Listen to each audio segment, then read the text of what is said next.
Assalamualaikum warahmatullahi wabarakatuh. Alhamdulillah wa syukurillah wa mawalah asyhadu an la ilaha illallah dan Muhammadar Rasulullah.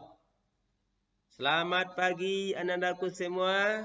Semoga dalam keadaan sehat walafiat, terhindar dari berbagai macam bahaya. Amin ya rabbal alamin.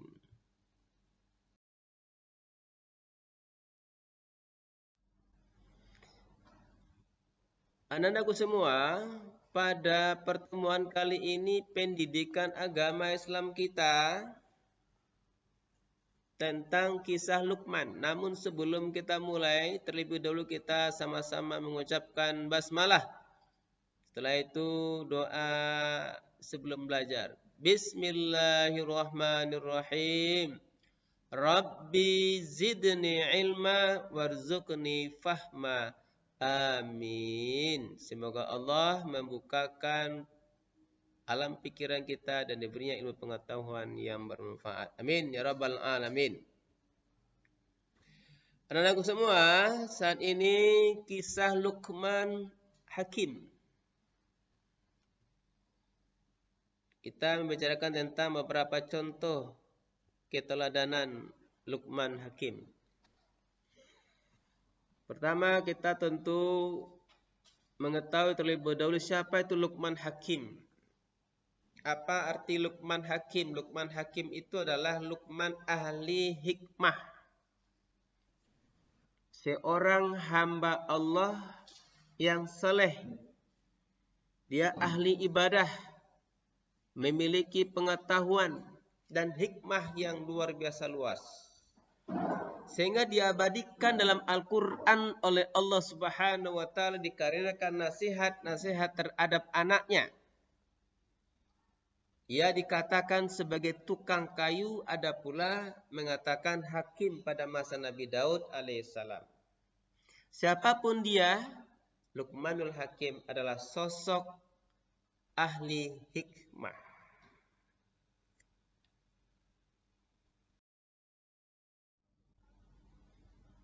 Selanjutnya,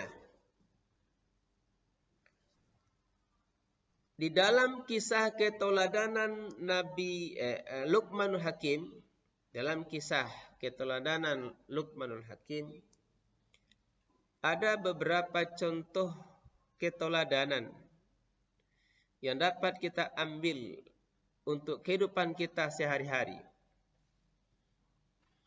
Pertama, cerita singkat tentang Luqman dan anaknya bersama dengan seekor keledai atau himar atau seperti kuda kecil.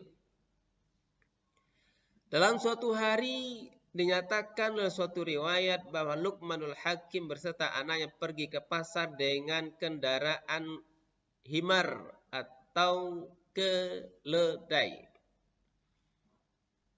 Begitu mereka berangkat, Luqmanul Hakim naik ke atas keledai. Anaknya berjalan. Lalu kata orang, ini orang tua tidak punya perasaan. Anaknya kecil disuruh berjalan, justru di atas keledai. Itu didengar oleh Luqmanul Hakim. Lalu Luqmanul Hakim turun dari keledainya. Lalu diangkat anaknya, naikkan ke atas keledai. Dalam perjalanan, orang bicara lagi. Ini anak tidak punya sopan dan hormat pada orang tua. Orang tuanya berjalan, dia justru naik keledai. Kemudian Luqman pun menurunkan anaknya.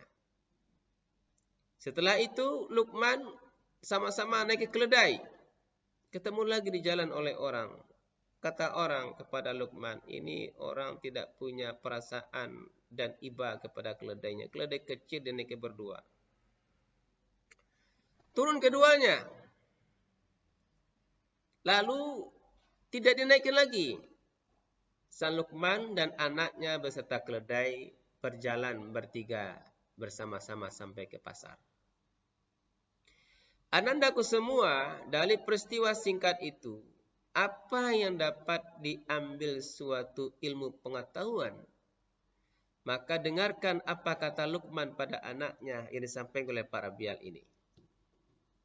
Sesungguhnya atau sungguh seorang tidak terlepas dari pembicaraan manusia lainnya Maka orang yang berakal sehat akan mengambil pertimbangan kepada Allah Subhanahu wa taala saja yang mengetahui hakikat kebenaran dari suatu masalah.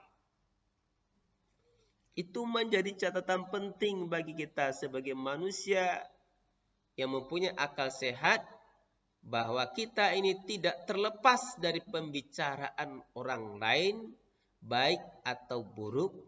Yang harus kita lakukan adalah mengambil pertimbangan untuk diputuskan hanya kepada Allah Subhanahu wa taala semata. Kita lanjut. Nah, ini beberapa contoh nasihat Luqman kepada anaknya. Apa kata beliau kepada anaknya? Wahai anakku, carilah rezeki Allah yang halal, supaya kamu tidak menjadi fakir. Karena orang-orang fakir itu akan ditimpa oleh suatu masalah. Satu, orang fakir itu akan menipis keimanannya. Sehingga Umar bin Khattab pernah mengatakan bahwa kekafiran itu mendekatkan kepada kekufuran. Yang kedua, lemah akalnya. Orang fakir lemah akalnya. Sulit untuk berpikir sehat dan maju. Orang fakir pemalas karena tidak bisa berpikir yang baik. Orang fakir itu akan selalu vakum dengan dirinya, tidak terbuka untuk kemajuan zaman. Yang ketiga, orang fakir itu hilang kemuliaan hatinya. Karena orang memandang dirinya sebagai orang yang hina, tidak dapat diandalkan dalam hidupnya, tidak memberikan manfaat bagi diri, keluarga, dan masyarakat, nusa dan bangsa. Oleh karena itu, ini sangat dianjurkan oleh Luqman Hakim pada anaknya supaya mencari rezeki yang halal, karena rezeki yang halal itulah yang akan membimbing manusia kepada keberhasilan dan kecerdasan akal yang sehat. Mudah-mudahan kefakiran itu tidak menimpa seseorang. Kalau fakir harta, masih bisa orang membantu. Tapi kalau akalnya yang fakir, akal merupakan salah satu rezeki dari Allah. Jika itu fakir, maka tentu kita dalam kebodohan.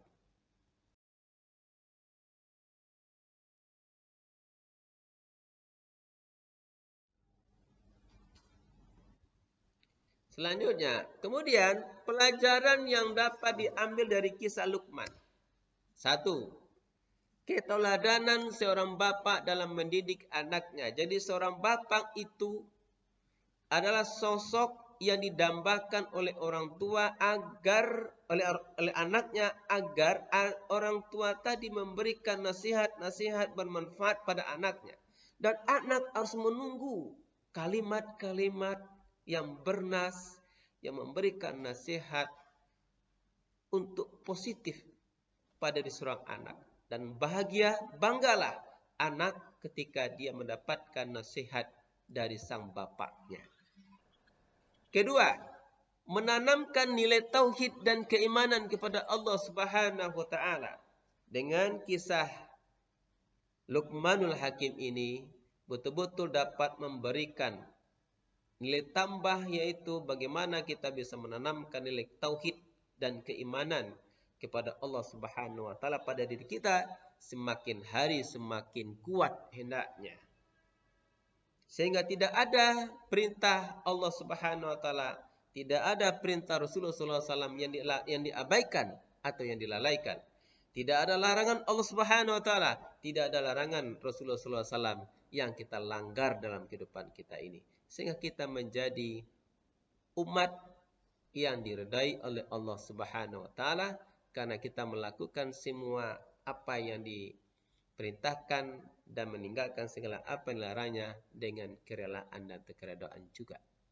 Tiga, mengajarkan tata cara berperilaku yang baik dengan keluarga dan masyarakat luas. Bagaimana kita tata krama kita berbicara pada orang lain. Bagaimana tata krama kita berbicara pada sesama besar. kepada yang lebih kecil, kepada yang lebih tua dari kita. Sehingga kita tidak bebas begitu saja untuk mengucapkan suatu kalimat pada orang lain. Kita harus tahu bahwa kalau kita nyaman, maka orang akan senang. Kalau kita senang, orang akan nyaman. Kalau kita bahagia, orang juga senang. Jangan menjadi SMS. Suka membuat orang sengsara. Oleh karena itu berbicara, tata krama kita berbicara itu harus dituntun sebaik mungkin. Keluarkan kalimat-kalimat yang lemah lembut, yang enak didengar oleh orang lain. Kemudian bagaimana pergaulan kita? Kita berjalan bagaimana depan orang-orang yang lebih tua. Yang keempat, tidak hanya berbicara, tapi langsung memberikan uswah kepada anak. Jadi, Luqmanul Hakim bukan sekedar berbicara pada anaknya, tapi justru dia memperlihatkan suatu contoh kepada anaknya. Bagaimana menjadi anak yang berakhlak karimah.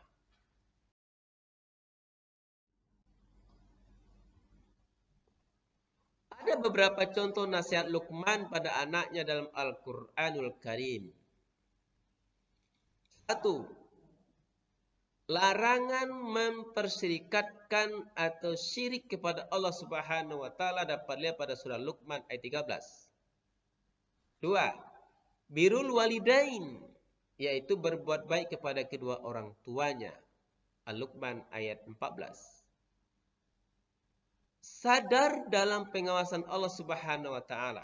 Ayat 16 pada Luqman. Yang keempat, mendirikan salat. Luqman 17. Berbuat kebaikan. Luqman 17. Menjauhi kemungkaran. Luqman 17. Larangan berlaku atau berbuat sombong. Luqman 18. 8. Sederhana dalam berjalan dan bersuara rendah. Luqman 19. 8 contoh nasihat Luqman pada anaknya yang tertera di dalam surah Luqman, di mana Luqman itu dijadikan oleh Allah sebagai salah satu nama surat dalam Al-Quran yang namanya adalah surat Luqman, bukan surat Rabial.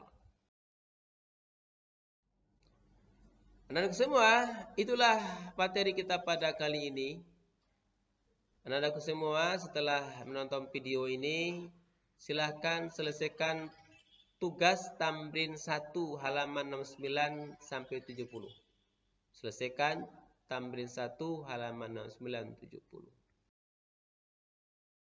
Kita akhiri pembelajaran ini dengan menyimpulkan bahwa jadilah anak-anak yang diharapkan sebagai generasi ke depan, generasi yang mempunyai adab atau terbangunnya suatu peradaban yang berakhlak mulia. Mari kita tutup pembelajaran ini mengucapkan doa penutup majelis. Subhanakallahumma rabbana bihamdika asyhadu an la ilaha illa anta astaghfiruka wa atubu ilaik. Walhamdulillahirabbil alamin. Wassalamualaikum warahmatullahi wabarakatuh.